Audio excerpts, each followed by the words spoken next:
Hey everyone, hope you're doing well. Today we have Yatharth Yadav with us. He's a student of PGP 37 batch only, and he is a Microsoft PPI holder and will be doing summers in Microsoft only. Before joining I am Lucknow, he has almost 2 years of experience in software development and product management in Zomato. So he'll solve a case today for us. Hey Yatharth, how are you today? Hi Madhav, what's up? I'm good. I'm also good. So let's begin with the case directly. So Yeah, Yatharth, sure. you're the product manager of a company and you have to design a web Okay. search engine for kids. Okay. So just to reiterate the problem statement, I have to design a web search engine for kids, right? Yeah, yeah. Cool. Awesome. So, okay, before I start with the case, I have a few clarifying question. Sure. So when we say kids, what is the age range that we have in mind for the kids? So we are targeting around 18 to 16 years of kind of age group. Okay, cool. So are we looking to improve this web search engine, or we are making it from scratch? We are making it from scratch. It's a new product development. Okay, cool. So is this a generic web search engine or any specific domain you want me to target regarding this search engine? You can decide which whether you want it Okay, generic or cover some domain. cool, cool. So since we are talking about kids, I'm thinking of covering the educational domain. Cool. Will it be for browser or mobile app? Let's focus on web app right now. Okay. And who are we when we are saying, the company? Are we some kind of, company who is already into web browsers, and now we want to make our own search engine? Or are we some kind of startup who just want to make a web-based search engine?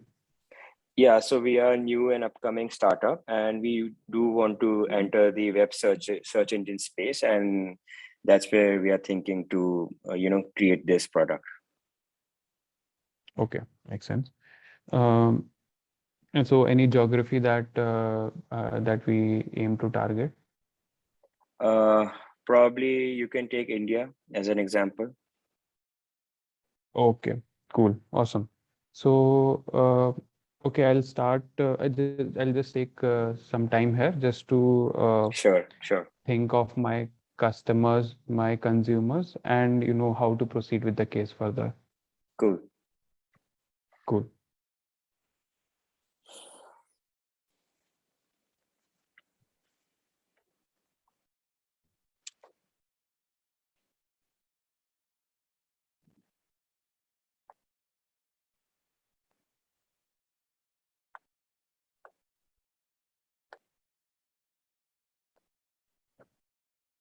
Okay. So, yeah.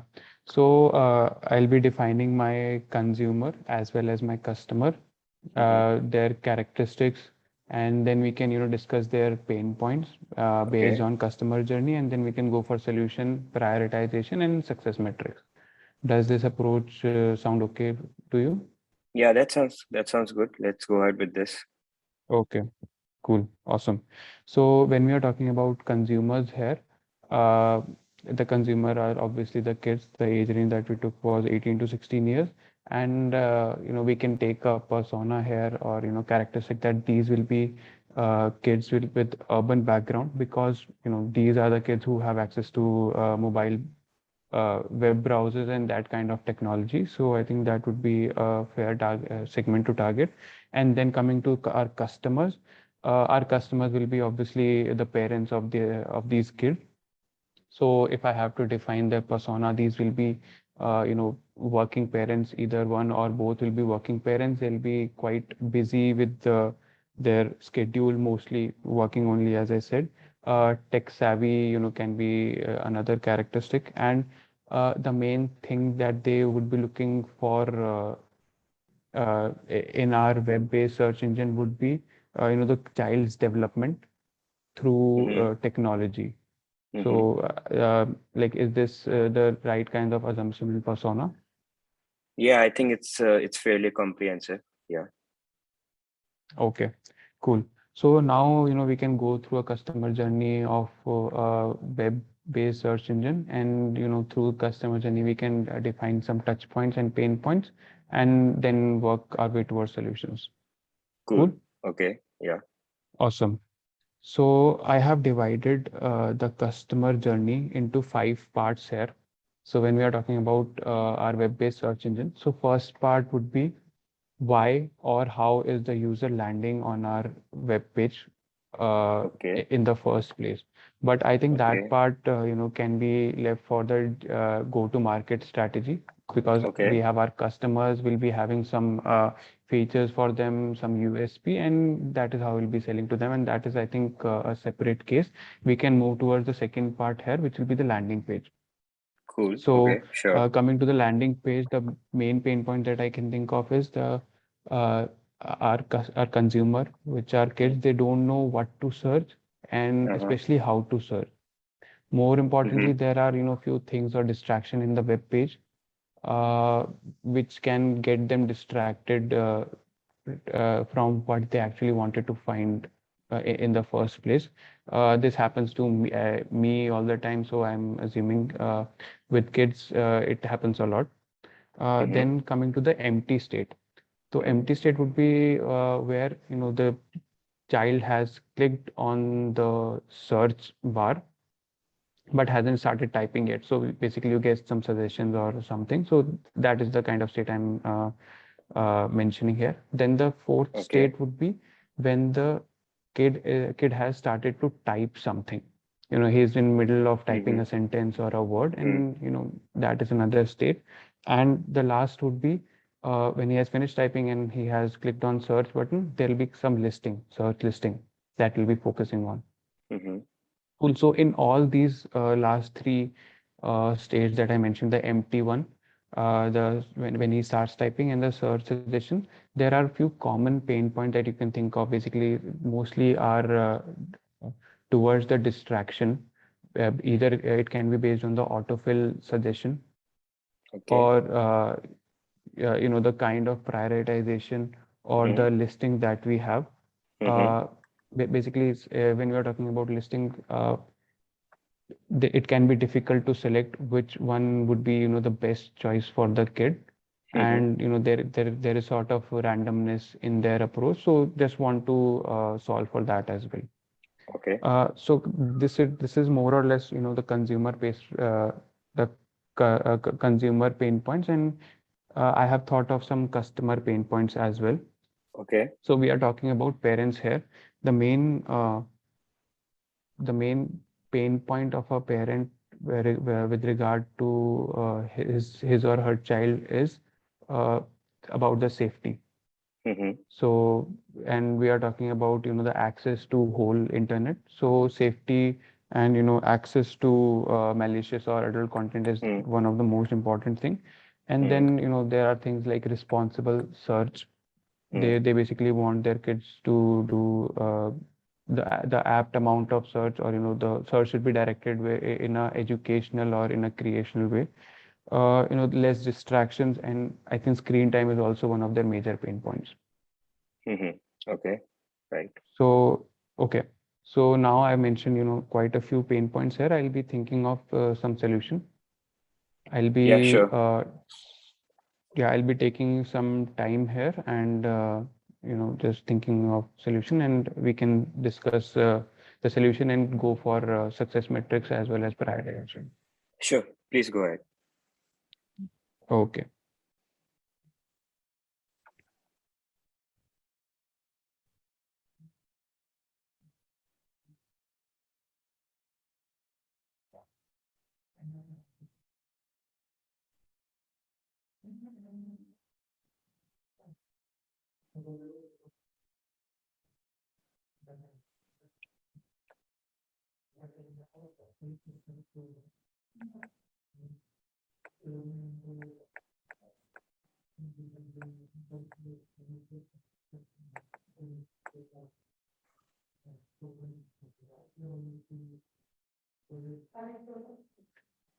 Okay, so I have thought of 6, 7 solutions here with regard to the pain point that I mentioned above.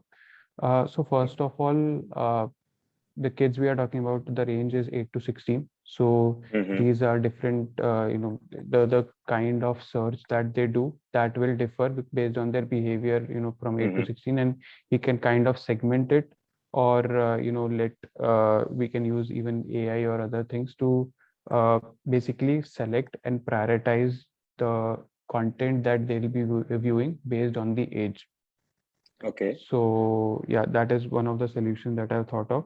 Just you can call it smart content, Okay. uh, which will be just prioritization Mm-hmm. based on the age, Mm-hmm. and it can be directed. We can even use the user history or search history for that Mm. purpose, Okay. apart from age. The next thing is the tracking history, because Mm. we are talking about the parental controls here. Mm-hmm. And since parents are our main customers, we should have some features for them, because at the end we are selling to them only. So we'll be having features like tracking history.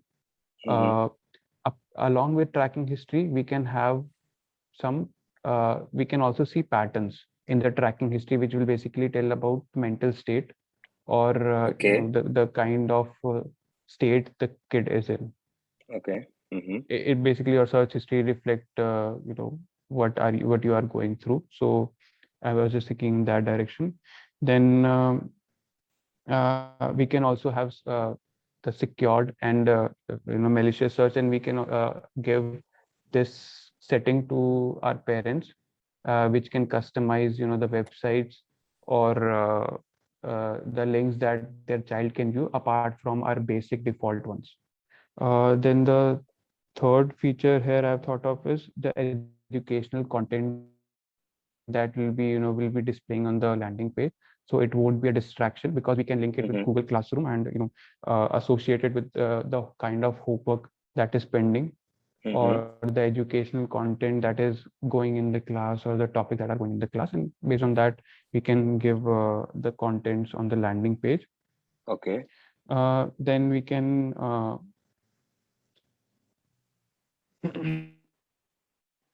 then we can go for the time control basically here, the time control as well as screen control. So when I'm saying time control, I'm going for Mm-hmm. some distracting social media website like Facebook or even YouTube. Mm-hmm. Parents can have that, that parental control that I earlier mentioned can be extended here, Okay. where we can fix the number of hours or minutes that the child can view these sites, and after that we'll remove all the suggestion based on these website from our listings entirely. And then Right. we can have So, screen time as well.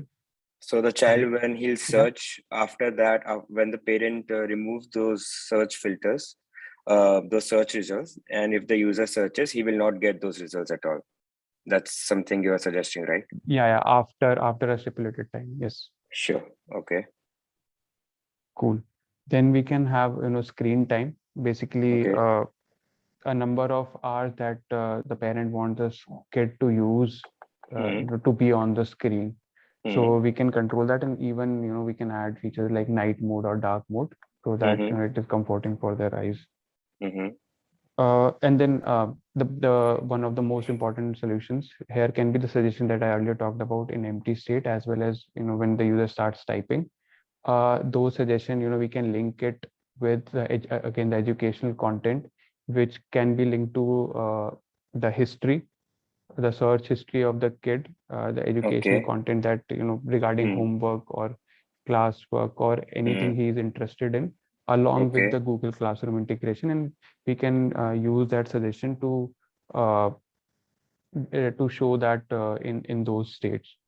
So Mm. this won't be kind of distracting, but educational only. And Okay. coming to that, we can also set learning goals Mm-hmm. for the kids. Okay. So basically, which the parents can keep track of. Okay. So yeah, more or less, these are the solutions that I have in mind. If Do you want me to prioritize some features here? Can you at this point give me a small visualization how those things will be arranged, how those feature will be present in your search engine? A quick Okay. walkthrough, maybe. Okay, I think yeah, so since we are talking about kids, and I think I forgot to mention the UI aspect of the solution here. So Okay. kids are usually interested in cartoons or Mm-hmm. superheroes. So the whole theme Mm-hmm. can be based on superheroes or cartoon or princesses, Mm-hmm. and that can be again linked with the uh, search history, because Mm-hmm. again, if a child is interested in a superhero, he'll be searching different Mm-hmm. things about him. Or we can have our own trending superheroes or princesses, and we can make our whole theme around that, basically the search listing as well as the landing page. Okay, cool. Okay. In phase one or phase two, we can think of the superhero, just going through when we are saying, the search is getting processed, or some animation just to keep the child entertained. Okay, cool. Yeah, and in terms of let's say the listing, we can Okay. have tiled listing, which will Mm-hmm. have the title Mm-hmm. and few information about what the link contains. We need not provide the actual link, because I don't think Mm-hmm. there is much use to that is much use to a kid, but we can prioritize images over text in our search engine, especially Mm-hmm. in listing. Okay, fine. So yeah, does this answer your question? Yeah, that's fair. That's fair. That's a quick glance at what you want to exactly design this. We can move towards Cool. prioritization now. Can you just tell me how will you prioritize your suggestions and solutions? Okay. So I have prioritized based on two parameters here. I have used the effort, Mm-hmm. and I'll be using the impact as well. Okay. So yeah, I'll be taking some time here just to completely fill my prioritization table. Sure. Please go ahead. Yeah, thank you.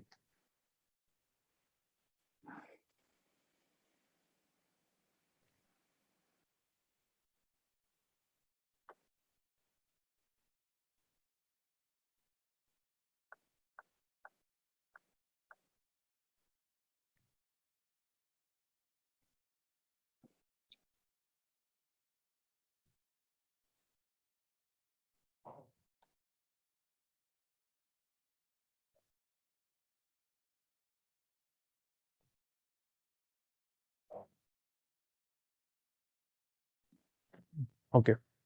So I have prioritized four features here. The Okay. first one is the smart content feature that I told Mm-hmm. about, the selection and the prioritization based on the ages. Mm-hmm. So the effort that I think for this will be high, and the impact will also be high, because we are talking Mm-hmm. about the different age range of the kids, and uh, the main feature for our web-based search engine is the actual content that they provide on the listing. So I think this smart content feature is something that we must have. Even though the effort is high, the impact is also really high here. And since we are on this topic about smart content, the suggestion solution is also something that I'm prioritizing. Uh, Okay. the effort and impact in this will also be high and high, but this is something we cannot compromise with, because based on the market, which already have one or two major players in search engine, we Mm-hmm. need to have a USP here. Mm-hmm. And this is something that has to be there in MVP for our product to even Mm-hmm. grow or get the limelight. Okay. So I prioritize some solutions for our customers as well, which will be the Mm-hmm. parent. So I've Yeah. clubbed some few features together, which will be the tracking history, the Mm-hmm. pattern search, which will be telling about the mental state of the kid, Right. and the secured and the malicious search, and the parental Mm-hmm. control on the website. Since Mm-hmm. all these features Mm-hmm. uh, are about the websites that the child views. So I think we can club this, and the effort for this I think should be medium, but the impact will be really high. This will Okay. be high in terms of our product as well as in terms of our business and marketing as well. All right. And the next fourth feature I'll be prioritizing is the UI one. So again, something for our consumers. A good UI, will result in a better retention rate, because if our consumers don't like the product, if they feel bored and they don't feel that much attached, so there's no point, All right. uh, of the product much. Yeah, so these are the four features, that I think we should prioritize. Right, right. And in the good UI, you will cover all those quick walkthrough that you gave me regarding how you'll design it, right? Yeah, Sure. all the features basically, we can prioritize. If you want to deep dive, we can prioritize it even more. In what pages, what all features we can prioritize, or something that we can change so that our effort is less but the impact is high. Just an overview. No, it's okay. That's fine. Can you Okay, tell me cool. how will you measure these? Let's say, let's pick up top two solutions that you're proposing to me. How will you measure the success for those? Okay. I'll just take 30 seconds here just to Sure. think of success metric Yeah. for any two features.